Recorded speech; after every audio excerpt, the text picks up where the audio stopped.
지난 30년 어쩌면 영광스러운 역사였고 자랑스러운 역사였는데 그 역사를 제가 정리를 한다는 것은 적격자가 아닌 것 같았습니다. 왜냐하면 코스타에 지난 30년 동안 인발부하신 역사학자 대가이신 이만열 교수님도 계시고, 또 하버드에서 역사학으로 PhD까지 받은 또 여러분의 출신의 이용규 선교사님도 계신데, 제가 이 일을 하는 게 적합하지 않다는 생각을 좀 가졌습니다. 그러나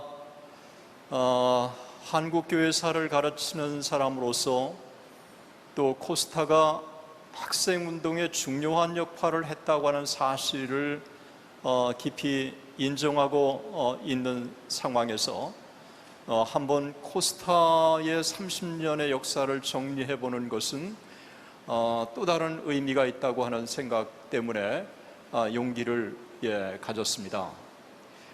제가 한국기독교회사 1, 2권을 집필하고 3권을 집필하고 있는데, 그 3권은 타임 프레임이 1960년부터 2010년까지입니다. 그러니까 지난 반세기 동안의 한국교회사를 조명하면서 지난 50년 동안의 한국교회 발전에 많은 사람들이 기여를 했지만, 그 중에 초교파 선교단체는 1973년부터 1984년까지 한국교회 성장을 대변하고 있는 대중전도운동의 기폭제가 됐다고 생각을 합니다. 그런 면에서 초교파 선교단체인 여러분들이 홍정길 목사님이 오랫동안 참여했던 CCC, 그리고 이태웅 선교사님이 오랫동안 지금도 관여하고 있었던 조이, 또 우리 이동원 목사님 YFC, 그 이외에도 UBF, 수많은 선교단체들이 이 시대에 활동했는데, 이 시대에 활동했던 선교단체 중에 하나가 바로 저는 코스타라고 여겨집니다. 다만 국내의 초교파 선교단체들이 국내의 대학생들을 중심으로 했다고 한다면, 이 코스타는 해외 유학생들을 대상으로 했다는 점에서 차이가 있을 뿐이지, 일종의 학생운동이라고 하는 점에 있어서는 공통성을 지니고 있다고 그렇게 생각을 하는 것입니다. 이 코스타 30년의 역사를 정리하면서 제가 인상 깊었던 것은 코스타 20주년을 맞았을 때 2005년에 홍정길 목사님께서 이런 말씀을 하셨습니다. 코스타의 주인은 주인이십니다. 그 시작을 하신 분도 주님이시고 지금까지 인도하신 분도 주님이십니다. 이 코스타의 출발과 그리고 지금까지 인도해 오셨을 뿐만 아니라 코스타의 그 주인이 주님이시라고 하는 이 겸손한 고백을 코스타의 처음부터 주창자가 되셔서 이끌어오신 홍정길 목사님이 그런 고백을 하신 것입니다. 상당히 겸손한 고백이고, 또 어제도 그와 같은 고백을 하는 것을 저는 반복적으로 들을 수 있었습니다. 그러나 교회사를 가르치는 사람으로는 누가 언제 어떻게 시작했는지에 대한 관심을 가질 수밖에 없고, 또 그것을 기록으로 남길 수밖에 없었어요. 그래서 두 사람과 4시간 반 동안의 대담을 가졌고, 또 거기에서 제공해준 본부에서 제공해준 자료를 보았고, 그동안에 출판된 8권의 책을 보면서 이 코스타의 출발은 두 흐름들이 하나로 멀징이 돼서 등장한 것으로 여겨집니다. 하나는 홍정길 목사님께서 1980년대 초부터 이끌어 오셨던 보스턴을 중심으로 한 유학생 성경 공부 모임, 그리고 이민교회를 맡고 있었던 워싱턴 제1침례교회를 맡고 계셨던 이동원 목사님이 유성회라고 하는 유학생 성경 공부회를 조직해서 이끌어 오셨던 이 워싱턴의 그룹, 이 두 그룹들이 이제 점점 더 참여들이 많아지고 또 점점 더 공부에 대한 요구가 많아지면서 1986년 7월 달에 워싱턴의 서밋 레이크에서 제1회 코스타가 열리면서 이 코스타가 발족되었습니다. 아마도 여기에 대해서는 여러분들이 많이 들었을 거라고 여겨지는 것입니다.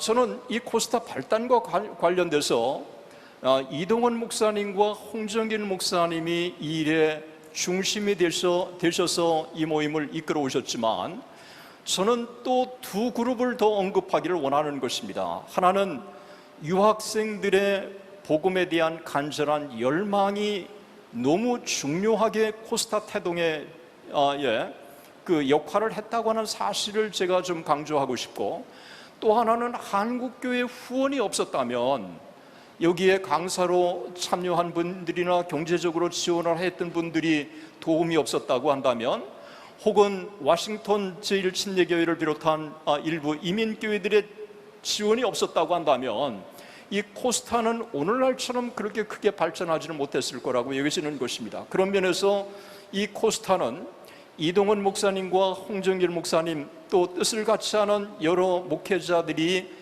중심이 되었지만, 유학생들이 중요한 역할을 했고 또 한국교회 후원이 있었다고 하는 이 부분을 저는 교회사적으로 자리에 한 자리를 평가를 하고 싶은 것입니다. 지난 코스타 30년을 제가 나름대로 분석을 해보니까 세 단계로 분명히 나눠지는 것 같습니다. 코스타가 설립되었을 1986년부터 10년이 지난 1995년까지를 우리가 초기라고 볼 수 있고, 그리고 1996년부터 2005년까지를 중기라고 볼 수 있고, 그리고 2006년부터 2015년까지를 후기라고 여겨지는 것입니다. 그런데 이 전기에 10년 동안이 코스타에 있어서 너무 결정적이고 너무 중요하고, 그리고 코스타 발전에 있어서 이 10년이 그 토대를 구축한 것으로 제가 연구 결과 얻게 되었습니다. 그런데 이 10년 동안의 이 코스타가 어떻게 그렇게 정착될 수 있었는지에 대해서 몇 가지를 분석해 보니까, 첫 번째가 홍정일 목사님과 이동원 목사님이 중심이 됐고, 또 송인규 목사님 같은 학생운동에 그 깊이 경험이 있으신 분이 협력을 했고, 그리고 유학생들이 동시에 뛰어난 사람들이 서포터가 돼 있고, 그리고 오카는 목사님이나 또 하영주 목사님이나 김동호 목사님이나 또 한국의 또 여러 강사들이 여기에 힘을 모았기 때문에 코스타가 10년 동안에 놀라운 발전을 했다고 여겨지는 것입니다. 그래서 코스타 발전은 역시 리더들이 중요한데, 이 리더들이 좋은 이미지를 갖고 있고 영향력 있는 사람이 시작했고, 그리고 그 당시에 유학생들도 여러분 뛰어난 사람들이에요. 저도 1985년에 유학을 갔는데 토플 없이 유학 가지 못하지 않습니까? 이 정말 여러 가지 면에서 그 당시에 유학생들이라고 하는 것은 상당히 수준이 높은 양질의 유학생들이었다고 하는 것입니다. 그러니까 이 양질의 유학생들이 이 코스타에 참여했다고 하는 것은 이 코스타 발전에 아주 중요한 기여를 했다고 여겨지는 것입니다. 또 하나는 저는 이 코스타를 시작했을 1986년을 여러분 주목할 필요가 있습니다. 왜냐하면 1986년에 코스타에 참여했던 대부분의 사람들이 거의 80%가 대학원생이고, 그 중에 40%가 박사과정이나 포스닥을 하는 사람들이었어요. 그러니까 30대 초반이나 30대 중반의 사람들이 주류를 이루는데, 이 사람들이 20대 때 은혜를 받은 사람들이었다는 거예요. 1973년 빌리그리암 전도 집회, 1974년 엑스프로 74, 1977년 민족 복음화 대성회, 1980년 세계 복음화 대성회, 1984년에 뭐가 있었습니까? 한국 선교 100주년이 있었단 말이죠. 이 시대만큼 한국 교회가 부흥의 시대가 없었고 젊은이들이 잠에서 깨어난 시대가 없었어요. 그러니까 이미 이들은 20대 때 대학생 시절에 한국에서 은혜를 받고 유학을 간 사람들이었기 때문에 이 코스타가 다시 한번 그들에게 은혜를 재충전할 수 있는 기회를 제공했다는 것입니다. 그런 면에서 저는 이 코스타가 1970년대 진행된 한국의 소위 초교파 선교단체를 중심으로 한 소위 일련의 대중전도 운동의 산물로, 연장으로 봐도 크게 무리는 아니라고 저는 평가가 되어지는 것입니다. 그 다음에 또 하나 10년 동안에 크게 발전할 수 있었던 것은 여러분이 잘 아는 것처럼 1986년에 이후에 진행된 10년 동안 얼마나 조국이 발전했습니까? 저는 1985년에 유학을 갈 때는 제 친구들이 자가용을 갖고 있는 사람은 없었어요. 교회에서도 자가용을 갖고 있는 사람들은 거의 없었어요. 제가 유학을 하면서 정말 1,000불짜리 차를 사면서도 감격하고 나도 차가 있다고 그렇게 자부심을 가지고 5년 후에 5년 반 유학을 마치고 한국에 돌아오니까요, 친구들이 부목사인데도 다 자가용을 갖고 있더라고요. 그러니까 여러분 1986년부터 10년 동안은 한국이 산업화로 경제적으로 정치적으로 굉장히 발전할 때예요. 민주주의가 발전할 때고, 그러니까 조국의 부름이 이때만큼이나 활발한 시절이 없었다고 하는 것입니다. 이 조국의 활발한 부름들이 유학생들에게 영적인 눈을 딱 트이니까 조국에 대한 콜링, 그리고 이 조국을 위해서 뭔가 일익을 감당해야 되겠다고 하는 이 사명의식들이 유학생 이 코스타를 발전시키는 중요한 원동력이었다고 생각을 합니다. 이와 못지않게 네 번째로 자비량 봉사합니다. 강사로 섬기는 사람들이 여러분 잘 아는 것처럼 다 자비량으로 섬기지 않았습니까? 저도 2009년에 홍정일 목사님이 갑자기 전화가 오셨어요. 보스턴 코스타 박 교수님이 같이 가야 된다고, 꼭 가야 된다고. 그래서 저는 비행기표 사줄 줄 알았어요. 갔다 와도 전혀 답변이 없었어요. 그런데 나중에 알고 보니까 이 코스타의 강사로 섬기는 사람들은 자비량이라고 하는 사실을 알았고, 그리고 사실 그때 홍정일 목사님과 함께 보스턴에 코스타로 참여했던 게요, 지난 5년 반 동안 암 수술에 이 어두운 터널을 통과하고 있는 동안 제가 다시 재충전을 받을 수 있는 정말 좋은 기회였어요. 홍정일 목사님과 함께 보스턴 코스타에 섬기고 또 현장을 보게 되고, 그리고 정말 이렇게 참 이 세계 교회와 또 한국 교회 또 유학생들을 섬기는 이와 같은 운동들이 있다고 하는 것들이, 또 복음에 대한 갈망, 열망들이 있는 유학생들이 그렇게 많다고 하는 사실에 제게는 다시 새로운 희망과 용기를 갖게 만들어 준 것입니다. 이제 중기 10년, 그러니까 1996년부터 2005년까지 이 중기를 제가 분석을 해보니까 탄탄한 조직들이 생기기 시작했어요. 그래서 소위 이동원, 죄송해요. 누구 앞에 세워야 될지 모르겠는데, 홍정길, 이동원, 오카눔, 하용조, 이런 4인방으로 알려진 이 사람들 외에 박성수 장로님, 또 김동호 목사님, 이런 분들이 딱 팀이 돼가지고 탄탄한 조직들이 생겨서 소위 주축이라고 하는 게 세워진 게 느낄 수 있었습니다. 또 하나, 이 중기에 들어서는 코스타 출신들의 강사들이 눈에 띄게 등장하기 시작했다는 거예요. 김인수, 박건식, 장평훈, 정진호, 이용규, 박용규가 아니고, 이런 분들의 참여가 그 코스타에 대한 새로운 이 도전을 주게 되고, 그리고 실제로 코스타의 은혜를 받은 사람들이 이렇게 은혜를 받고 내가 이렇게 달라지고, 그리고 이런 사역을 감당하고 있다고 하는 것들이 유학생들에게 엄청난 도전이 줬을 거라고 생각을 해요. 또 하나가 중기에 들어서 이런 급변하고 있는 미국을 중심으로 했던 이 코스타가 이제는 중국으로, 유럽으로, 그리고 일본으로, 그리고 뭐 호주로, 뉴질랜드로 이렇게 확산되고 또 남미로 확산되기 시작하면서 명칭들이 바뀌었다는 거예요. 여러분이 잘 아시는 것처럼 1996년에 이 코스타라고 하는 이름은 그대로 두면서 인 아메리카가 뭐로 바뀌었습니까? 어브로드라고 하는 것으로 바뀌었고, 그리고 5년 후에 2001년에 접어서는 이 어브로드라고 하는 게 올 에시언스라고 하는 전 세계의 한인 공동체를 섬긴다고 하는 의미에서 이름이 바뀐 거예요. 그러니까 이 이름의 변천을 보면 이 중기에 이 코스타가 정점을 달했다고 하는 것을 알 수가 있는 것입니다. 그러니까 3기에 들어서 이 코스타는 이제 강령도 정착이 되고, 그리고 여러 가지 면에서 이 다양해지고, 그리고 강사로 참여하는 사람들 풍요로워지고, 그리고 또 청년 코스타에서 유스 코스타로 발전하고, 이러면서 이 코스타가 새로운 또 10년의 시기를 맞는 것이 여러 자료를 통해서 확인할 수가 있게 된 것입니다. 저는 이제 지난 30년을 이렇게 간단하게 정리해 보면서, 그러면 지난 30년 동안에 코스타의 발전 요인이 무엇인가를 그냥 간단하게 저는 4가지로 생각해 봤습니다. 먼저 유학생들의 영적인 니드가 있었다는 것입니다.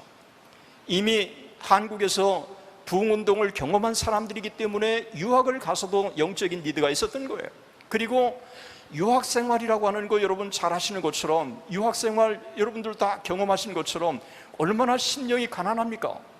저도 성균관대학교에서 영문학을 부전공으로 했다고 하지만 주로 영문학을 배운 게 뭘로 배웠습니까? 리딩 컴프리hension으로 배웠어요.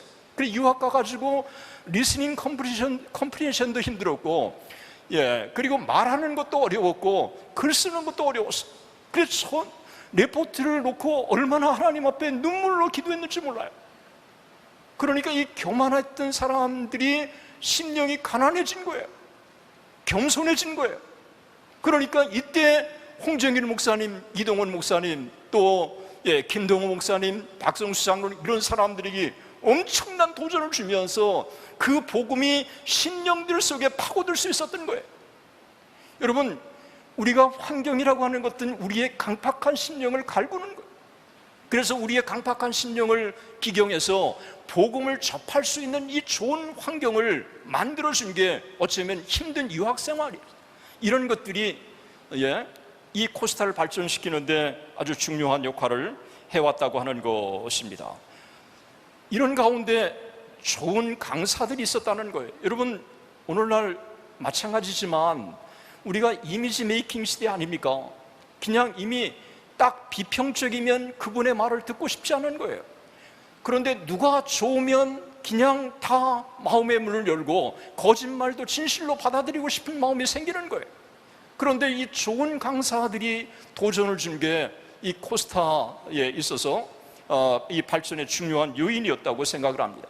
세 번째로는 제가 볼 때 이 조국의 변화예요. 이 조국의 엄청난 변화, 그리고 조국의 이 부름, 이런 것들은 유학생들에게 다시 한번 이 새로운 사명을 일깨우고, 그래서 평신도로서의 사명을 고취시키시고, 그리고 조국에 대한 발전에 기여할 수 있도록 도전을 주고, 또 세계 선교에 기여할 수 있는 이 도전을 주고, 이런 것들이 이 코스타의 발전에 중요한 원동력이 되었다고 여겨지는 것입니다.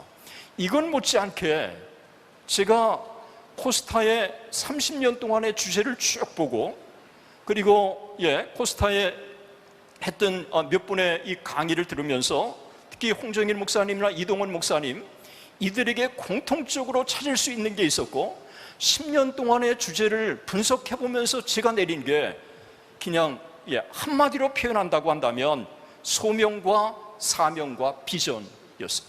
그러니까 소명과 사명과 비전을 일깨우니까 견딜 수가 없는 거예요. 이 가슴에 불타기 시작하는 거죠. 이런 것들이 이 코스타의 발전에 큰 기여를 했다고 저는 여겨지는 것입니다. 이제 제 중요한 그 맡겨진 이제 교회사적인 이 평가를 제가 하려고 생각을 합니다. 사실 교회사적인 평가를 잘 준비하고 그리고 신선한 마음으로 좀 할까 그랬는데 어떻게 손봉호 장로님이 뭐 자기 분야만 하시지 교회사 분야까지 다 터치하시고 뭐 터툴리안도 얘기하시고 오거스틴도 얘기하시고 켈빈도 얘기하시고 그래서 제가 지금 걱정해요.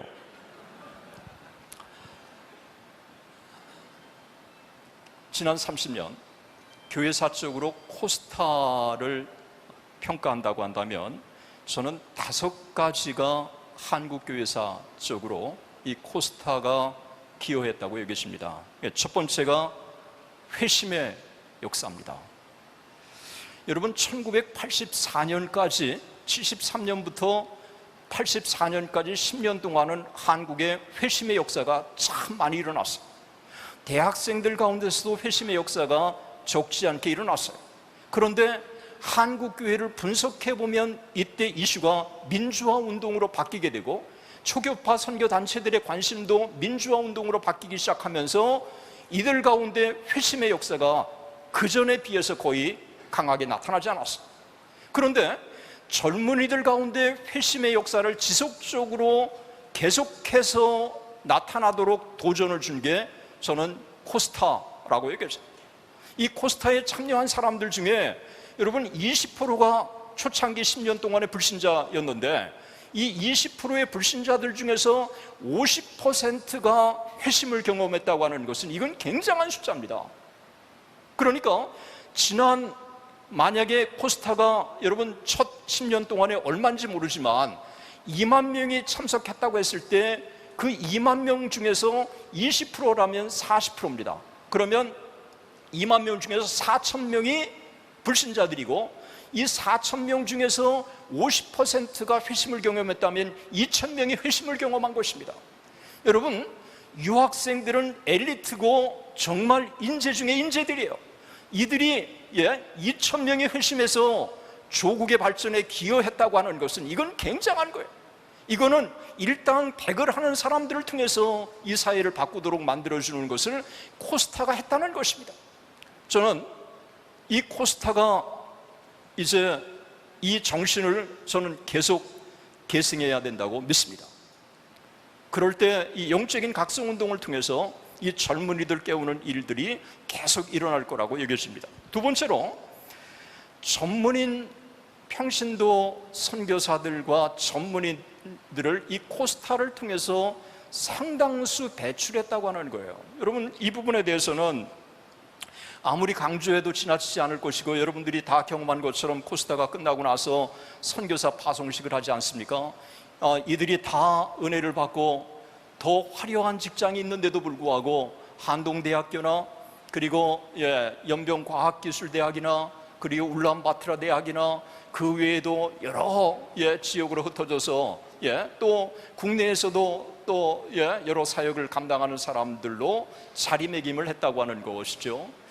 세 번째로 저는 이 코스타가 기여한 부분들의 조국의 발전이라고 여겨집니다. 여러분 계속해서 강조하지만 그때 조국은 인재를 너무도 필요할 때예요.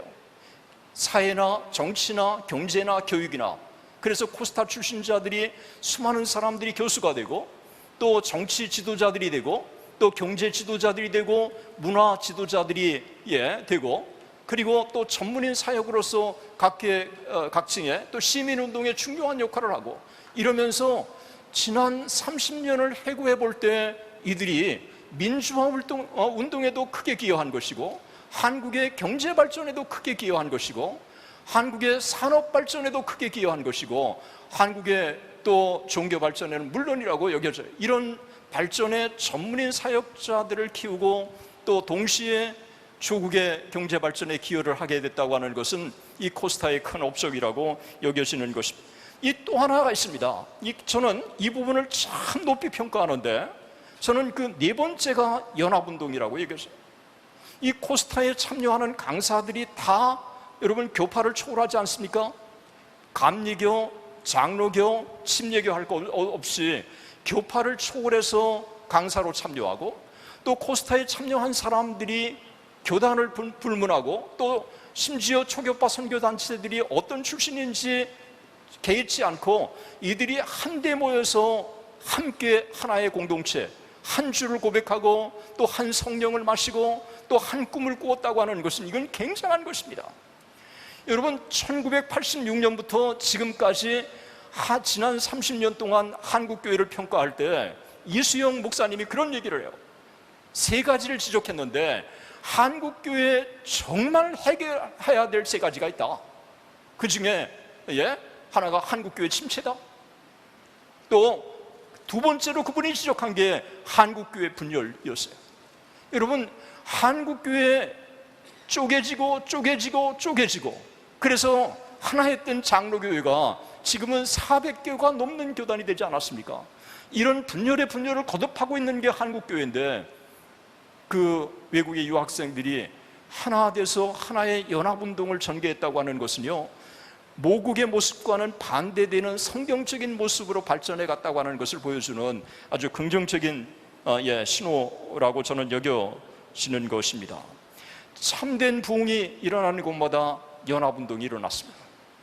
그런 면에서 코스타가 연합운동의 롤모델이 됐다고 하는 것은 코스타의 영적 각성, 그리고 코스타 안에 성령의 기름 부으심의 은혜가 있지 않으면 이것은 현실적으로 불가능한 거라고 여겨지는 것입니다. 그런 면에서 저는 이 연합운동을 높이 평가나. 그리고 다섯 번째로 북방선교입니다. 여러분, 세계 선교에 한국이 2위라고 얘기를 하는데 그 기폭제가 어디였느냐라고 했을 때요, 제가 3권의 책을 조사하면서 선교를 쭉 분석해 보니까 그 기폭제의 결정적인 포물을 연 게 여러분 1988년 올림픽이 일어난 다음에 여행 자유화하더라고요. 이 여행 자유화와 더불어서 해외 선교의 기폭제가 된 게 북방선교, 연변과학기술대학 설립이 그렇게 중요한 역할을 했다고 얘기했어요. 이러면서 이 북방선교가 결국은 중국의 선교, 러시아, 그리고 아시아 선교로 이어지게 되는, 그래서 또 세계 선교의 또 다른 또 불씨가 되는 이런 움직임이 나타났는데, 그런 면에서 저는 북방 선교의 중요한 역할을 코스타가 했는데, 그런 면에서 저는 이 코스타가 세계 선교에 또 다른 기여를 했다고 여겨지는 것이, 이 부분에 대해서는 이태용 선교사님이 선교학적으로 잘 조명해 줄 거라고 여겨지는 것입니다.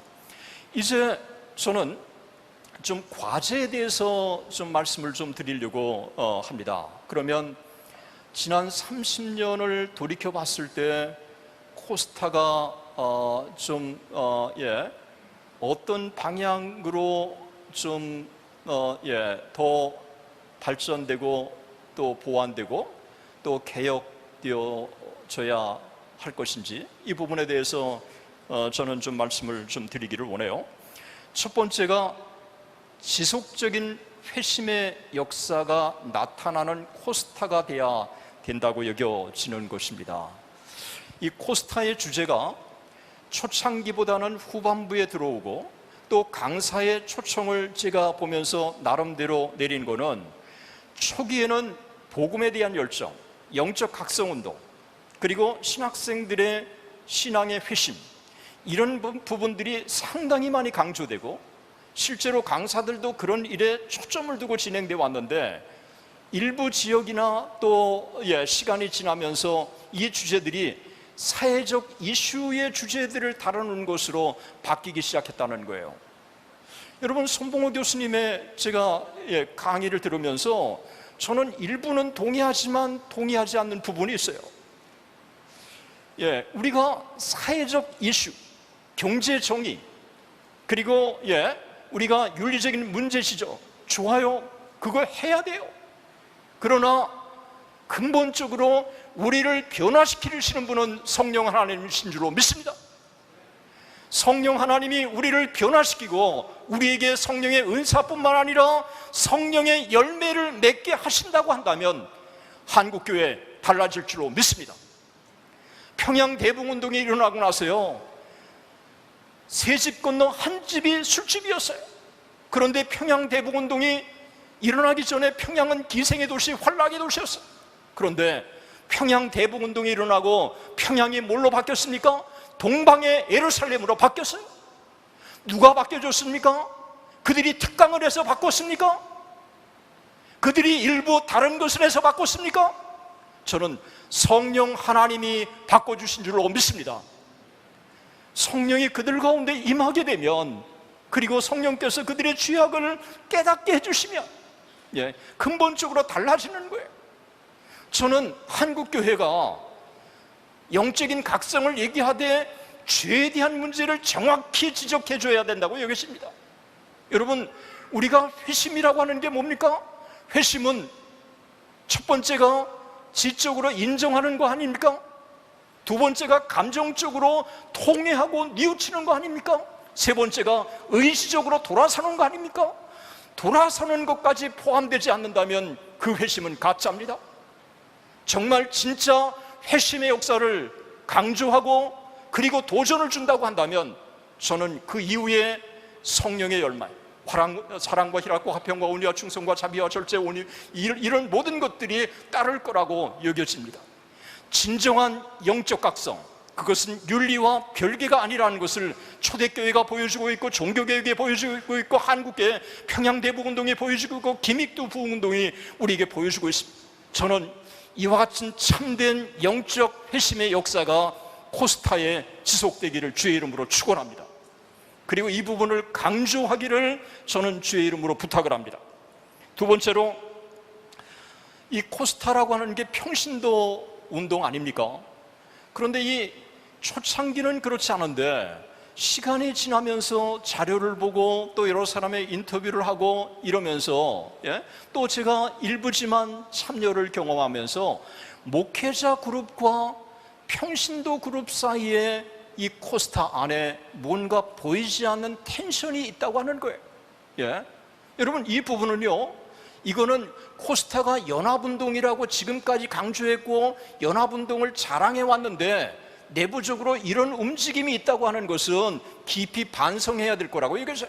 이것은 또 달리 표현한다면 영적 각성의 영향력이 줄어들고 있다고 하는 것을 보여주는 것이라고 여겨집니다.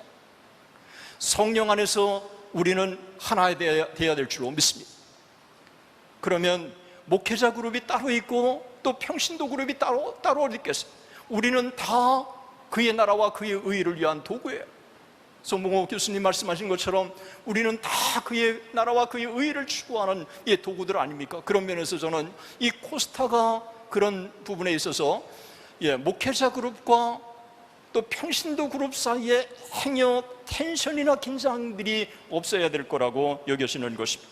세 번째로는 이 코스타가 전 세계적으로 여러 곳에서 열리다가 보니까 지역적인 특징들이 다를 수밖에 없고, 그리고 강사 초빙도 색깔마다 또 다를 수 있고, 그리고 그 지역에 책임을 맡은 스태프들이 누군가에 따라서 이 강사 초청의 색깔도 달라지고 또 강의의 질도 달라지는 거예요. 저는 이 코스타가 점점 더 확산되면서 다양성, 다이버시티를 우리가 인정해야 되지만, 그러나 유니티만은 분명해야 된다고 생각해요. 그래서 Unity in Diversity, Diversity in Unity라고 하는 이 말을 신학에서는 널리 쓰고 있는데, 저는 이 부분에 있어서 이 코스타가 이와 같은 움직임들이 선명했으면 좋겠다는 생각을 좀 가져봅니다. 네 번째는 이 코스타의 이미지 홍보입니다. 여러분, 코스타의 이미지 홍보, 여러분 코스타라고 하는 거 여러분 어떤 이미지를 갖고 있어요? 저는 코스타 그러면 정말 깨끗한 사람들, 그리고 괜찮은 사람들, 그리고 한국에 또 인정받는 그룹들, 그리고 코스타에 참여하는 사람들은 그래도 한국교회와는 차별되는 사람들이라고 하는 인식을 가지고 있습니다. 그런데 저는 어제 홍정일 목사님이 하셨는데 이 코스타라고 하는 게 브랜드가 돼서는 안 된다. 이거는 이동원 목사님도 마찬가지라고 얘기했어요. 여러분, 이 브랜드가 됐을 때는요, 바리새인처럼 이름을 자랑하기가 쉬워요. 이거는 복음과는 반대되는 것입니다. 예? 높아지고자 하는 자는 낮아지는 것이라고 성경은 끊임없이 말씀하고 있어요. 주님은 섬기러 오셨다고 말씀하고 있어요. 정말 코스타가 내부적으로 하나 되고 자랑으로 자부심으로 끝나는 게 아니라 세상에 침투를 해서 그들을 변화시키고 그들로 하여금 다시 한번 주를 위해서 살아가도록 도전을 준다면 코스타는 더욱더 섬겨야 된다고 생각합니다. 이름을 자랑할 게 아니라 코스타는 정말 겸손한 사람들, 코스타는 섬기는 사람들, 코스타는 나눠주는 사람들, 코스타는 한국교회에 있어서 어리석을 정도로 바보들이라고 하는 인식을 가져야 된다고 생각을 합니다. 그냥 우리들끼리라고 하는 이 또 다른 개토화가 된다고 한다면 이 코스타는 한국교회 지난 30년에 하나님이 사용하셨지만 앞으로 30년은 보장을 할 수가 없다고 저는 여겨지는 것입니다. 여러분, 코스타에 참여한 사람들, 강사들 프로필에 코스타 강사, 전 정말 많이 봐요. 그런데 어떤 사람은 코스타 강사를 세웠는데 아니 코스타 이런 사람도 세웠어? 라고 느껴지는 게 솔직하게 있어요. 그러니까 좋은 강사도 참여했지만 그렇지 않는 강사들도 많은데 너무 코스타에 대한 것들을 강사 그렇게 해서 이미지 홍보 수단으로 삼는 것은 오히려 나중에 한두 사람이라도 넘어지게 되면 코스타 전체의 몫을 하는 것이기 때문에 이 부분에 대해서는 저는 좀 조심해야 된다고 얘기했어요. 그런데 이 충동을 억누를 수 없는 거 어떻게 합니까? 저도 홍정일 목사님하고 2009년에 딱 한 번 코스타 갔는데 이거 기회 있을 때마다 얘기해요. 나도 홍정일 목사님과 거의 그 레벨은 아니지만 그래도 끼어들어 가는 그룹이다. 이런 것들에 대한 은근히 자랑하고 싶은. 그래서 얼마 전에 대담도 이동훈 목사님하고 홍정일 목사님하고 대담을 했다. 물론 인터뷰에서 그렇게 하지는 않았지만 은근히 제 안에 이런 것들이 있는 것은 숨길 수가 없어요. 그러나 오히려 홍정일 목사님이나 이동훈 목사님 불러주셨기 때문에 저분들에게 누가 되지 않도록 정말 한국교회 저분들처럼 잘 섬겨야 되겠다. 그리고 정말 한국교회에 대한 책임의식을 가져야 되겠다. 이 코스타 전체가 이와 같은 정말 새로운 도전이 없다면 저는 앞으로 30년 동안 이 코스타는 그만큼 영향력을 미치지 못할 거라고 저는 여겨지는 것입니다. 그래서 저는 이 코스타가 정말 한국교회에 대한 전체에 대한 책임의식을 더 깊이 가지면 좋겠다고 하는 생각을 가져봅니다. 또 하나가 이 코스타가 저는 이동훈 목사님, 홍정일 목사님 몇몇 그 외에도 몇몇 분들에 대한 이 코스타 그러면 연상되는 이름이 있지만 사실은 이분들 외에 특별하게 중견 그룹들이 눈에 띄는 그룹들이 많지 않다고 하는 사실이에요. 저는 저분들도 중요하지만 코스타 그러면 다음 세대를 이끌 수 있는 이런 분들이라고 나타나는 분들이 있으면 좋겠어요. 아마 제가 교회사적인 더 안목이 부족해서 그럴 수 있지만 제가 모른다면 일반 사람들, 신학생들은 더 모를 거라고 여겨지고 목회자들도 모를 거라고 여겨져요. 여러분, D.L. 무디가 학생 자원운동 스튜던트 발런티어 무브먼트를 시작하지 않았습니까? 그런데 누구를 키웠습니까? 존 모트를 키운 거예요. 이 존 모트가 있었기 때문에 무디가 1899년에 세상을 떠났지만 20세기에 들어서도 학생 자원운동은요 미국에 엄청난 도전을 주고 신학생들을 깨우고 대학생들을 깨우고 그래서 영국보다 미국의 선교사를 더 많이 파송하는데 앞장선 아주 중요한 신앙운동이 된 것입니다.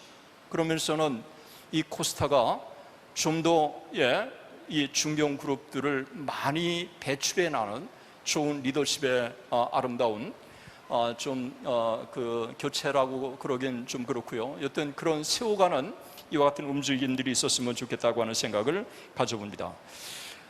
이제 또 하나를 지적하고 싶은 게 있습니다. 그것은 이 코스타 30년 동안에 이 일을 한 것을 보니까 정말 대단해요.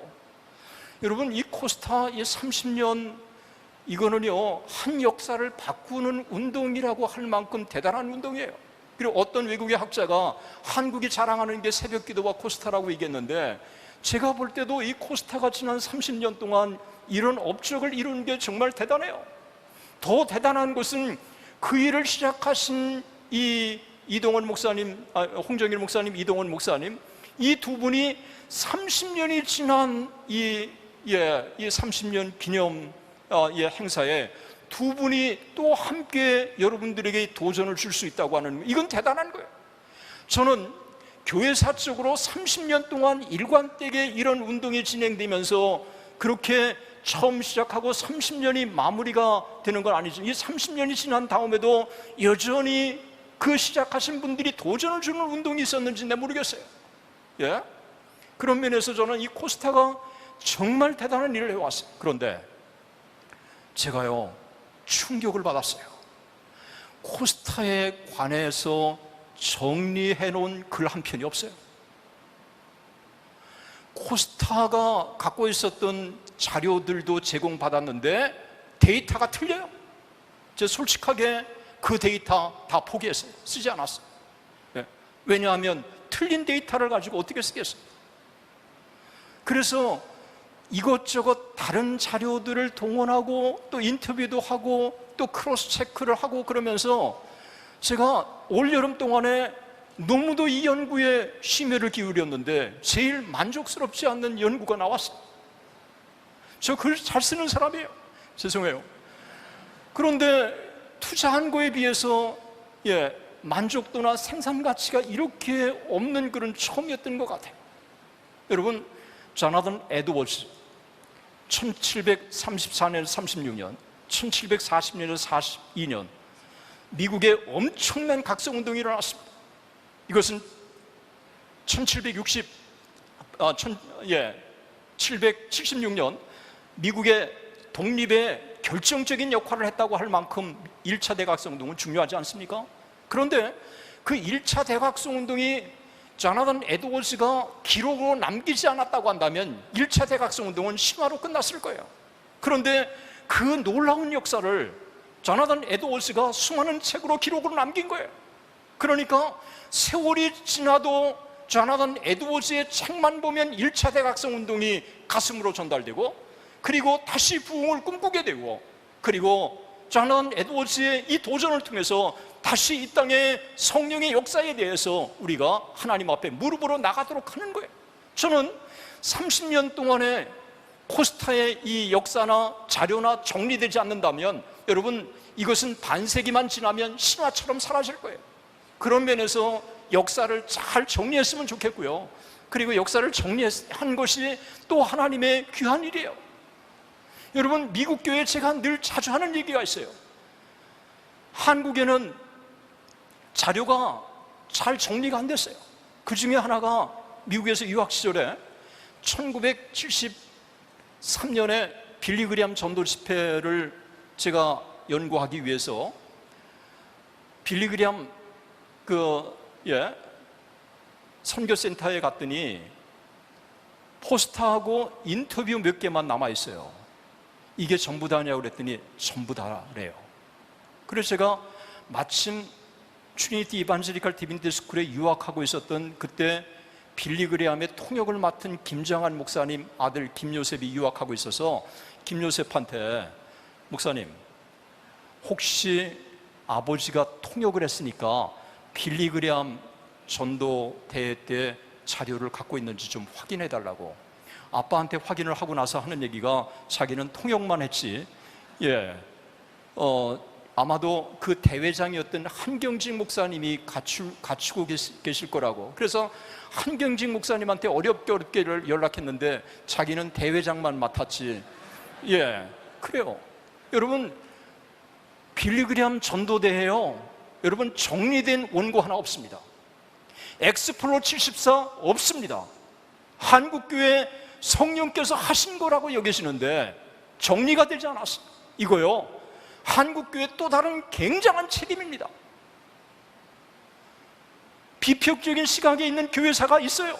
그런데 그런 부분들에 대해서는 관심도 없고 다루지도 않았어요. 미국에는요, 직분 중에 히스토리안이라고 하는 직분이 있습니다.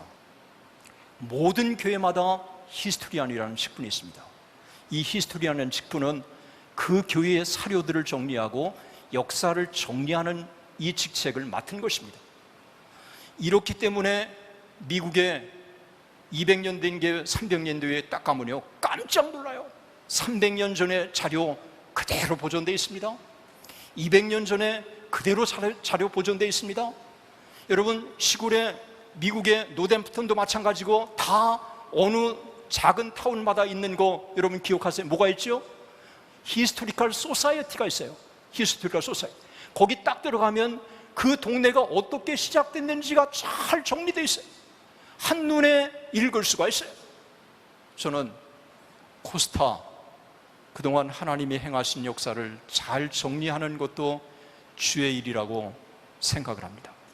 그리고 그래서 그런 기록으로 남길 때 이 코스타가 훗날 교회사의 한 자리매김을 할 것이고, 또 그 코스타를 정리한 것들을 읽으면서 후대 사람들이 거룩한 꿈을 꿀 거라고 여겨지는 것입니다.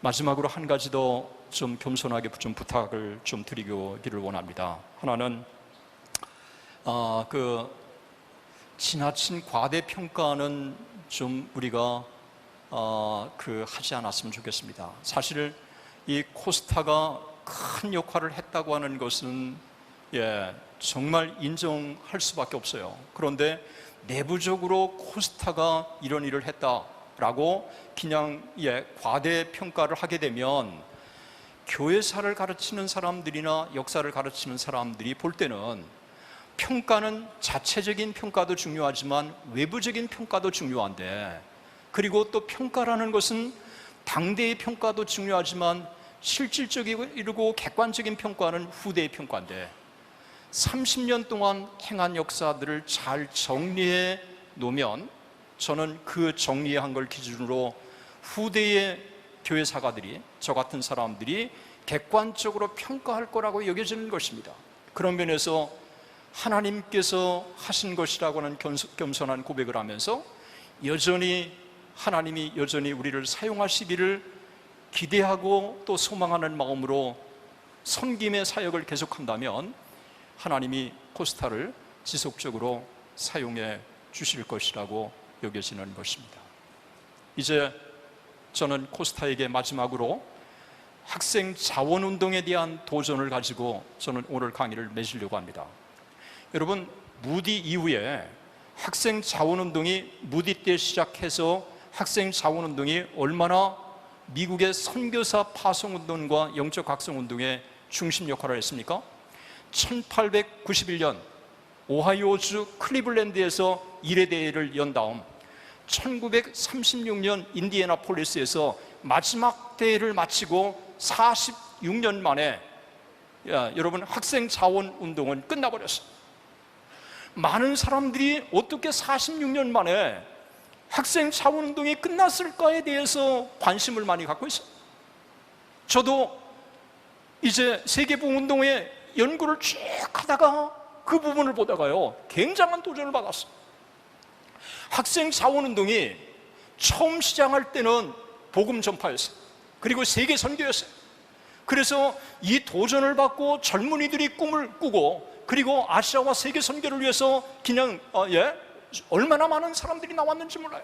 여러분, 한국에 파송된 선교사들의 대부분이 바로 이 학생 자원운동 출신이었다고 하는 거예요. 이 스튜던트 발런티어 무브먼트는요 세계의 선교의 지평을 바꾼 거예요. 이 엄청난 선교의 도전을 젊은이들에게 줬을 때는 수많은 선교사들이 파송되면서 미국을 세계 선교의 주역으로 만들고, 그리고 세계 선교에 엄청난 도전을 줬는데, 불과 46년 만에 학생 자원운동은 1936년을 끝으로 문을 닫기 시작했어요. 1920년대가 정점이었어요. 불과 15년 만에 학생 자원운동이 문을 닫았어요. 왜 그랬을까요? 영적인 도전, 선교에 대한 도전을 줬던 중심이 여러분 인종 차별 철폐, 경제 정의 구현, 제국주의 비판, 사회적 이슈로 중심 주제를 딱 바꿔가면서요 학생 자원운동이 시들해지고 결국은 문을 닫았어요. 우리들에게 중요한 교훈을 안겨주고 있습니다. 여러분, 사회적 이슈 다루는 거 중요해요. 우리 사회적 이슈 중요하게 다뤄야 돼요. 그러나 복음 전파가 선행되지 않는 사회적 이슈, 그거는요 소셜 가스플로 흐를 가능성이 너무 높다고 하는 것을 교회사가 보여주고 있는 것입니다. 여러분, 로잔 커버런트도 뭐라고 그랬습니까? 이반젤리즘과 소셜 레스판서빌리티는 별개가 아니다. 정말 중요한 거예요. 우리는 복음 전파와 사회적 책임을 다해야 돼요. 그러나 사회적 이슈가 중심이 되는 것과는 차이가 있다는 것입니다.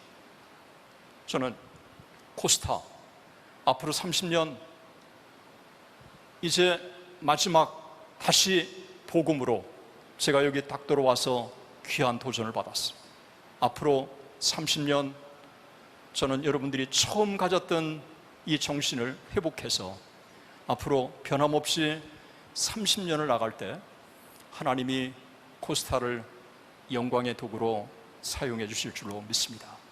그리고 저는 여러분들에게 복음이라고 하는 것은, 성령의 진정한 회심이라고 하는 것은 단순하게 내가 감정적으로 은혜를 받은 것으로 끝나는 게 아니라, 진짜 부흥, 진짜 회심은 기생의 도시, 환락의 도시, 소돔과 고모라의 도시 평양이 동방의 예루살렘으로 바뀐 것처럼 삶의 변혁으로 반드시 이어지도록 되어 있습니다. 이게 사도행전이 보여주고 있는 것이고, 종교개혁이 보여주고 있고, 1차 대각성운동이 보여주고 있는 것입니다. 저는 이와 같은 진정한 어웨이크닝, 각성운동, 제뉴인 리바이벌, 이게 코스타를 통해서 지속돼서 여러분들이 하나님 앞에 새로운 피조물로 사회와 문화를, 여러분의 직장을, 그리고 여러분의 공동체를 바꿔서 다시 이 땅에 하나님의 도래, 나라의 도래를 앞당기는 주역들이 되시기를 주의 이름으로 축원합니다. 기도하겠습니다. 사랑의 하나님 아버지, 우리 하나님의 은혜와 사랑을 참으로 감사합니다. 하나님께서 지난 30년 동안 코스타를 통해서 수많은 인재들을 양성하게 하시고, 또 조국의 근대화에 발전하게 하시고, 또 한국의 사회와 민족을 이끌어가는 중요한 주역들이 코스타를 통해서 나오게 해주신 것을 감사합니다. 하나님 아버지, 하오나 처음 가졌던 코스타의 그 순수한 정신을 잃지 않도록 도우시고, 그래서 앞으로도 계속해서 코스타가 참으로 유학생들을 깨울 뿐만 아니라 이 한국교회의 새로운 비전을 제시하며, 그리고 세계의 한인 공동체의 진정한 네트워크를 이룰 수 있는 귀한 일을 감당할 수 있도록 도우시고, 그래서 코스타를 통해서 통일의 그날을 앞당기며 새로운 다음 세대를 준비하는 데까지 이룰 수 있도록 우리 아버지 은혜를 더해 주시기를 소원하고 기도합니다. 코스타를 처음부터 참으로 시작하고 진행하는 귀한 과정 속에서 수고한 당신의 귀한 종들이 있습니다. 우리 하나님께서 홍정일 목사님, 이동원 목사님, 그 외에도 저들과 함께 뜻을 같이 하며 자비랑으로 섬겼던 그들의 수고와 헌신과 노고를 우리 하나님 받으시고, 우리 하나님께서 저들의 수고와 헌신과 노고가 이 땅에 다시 한번 교회가 일어나는 원동력이 될 수 있도록 도우시고, 그리고 수많은 제2의 지도자들이 계속해서 코스타를 통해서 배출돼서 한국교회가 다시 한번 잠자는 상태에서 깨어나서 세계 선교의 사명을 감당하는 데까지 이룰 수 있도록 은혜를 베풀어 주시옵소서. 우리 하나님께서 말없이 코스타를 섬겨온 수많은 스태프들과 간사들과 또 수많은 자원봉사자들의 수고와 헌신도 하나님 받으시고, 우리 하나님께서 저들을 나라와 민족과 세계를 위해서 계속해서 존귀한 그릇으로 쓰임받는 데까지 이룰 수 있도록 은혜를 도하여 주시옵소서. 감사옵고 살아계신 우리 주 예수 그리스도의 이름으로 기도드리옵나이다. 아멘.